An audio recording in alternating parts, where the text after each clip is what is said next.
आमचे जे 4-5 डॅम आसात, उदाहरणार्थ सालावली डॅम जो आसा पळय न्ही, थंय 130 दीस पावपा इतलें उदकाची स्टोरेज आमचे कडेन आसा एज ऑन टुडे. जवळ जवळ 11,785 हेक्टर मिटर उदक आसा. आमी दिसाक जें उदक काडटात पळय थिंच्यान तें सादारणशें 90 हेक्टर मिटर. त्यामुळे हो हिशोब धरून आमकां 130 दीस पर्यंत उदक साळावलीचें म्हणजे एंटायर सावथाक पावूंक शकता.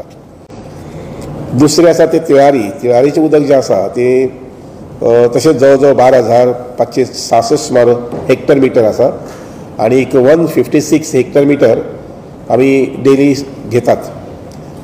आनी त्यामुळे तिळारी आमचो जो स्टॉक आसा, आमचो जो शेअर आसा तो जवळ जवळ 144 दीस पावपा सारको आसा.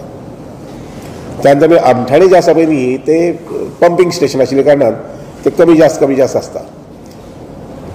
चापोली जे आसा पळय न्ही ते जवळ जवळ 450 दीस पावपा सारकी इतली स्टोरेज थंय आसा, कारण थंय स्टोरेज चड वापरनात, ताजी युटिलिटी चड जायना.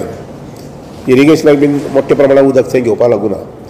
अंजुणे डॅम आसा पळय न्ही, अंजुणे डॅमाचेर जे एंटायर सावथ नॉर्थाक सप्लाय करता थंय जवळ जवळ 70 दिसांची स्टोरेज आसा.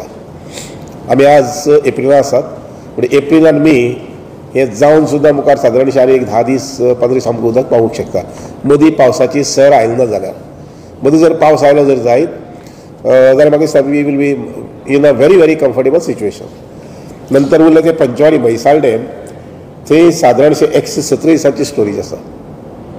आमी थंय सादारणशें 5 ते 8 ml उदक काडटात आनी आमचे कडेन थंय 176 हेक्टर मिटर उदक सद्या आसा.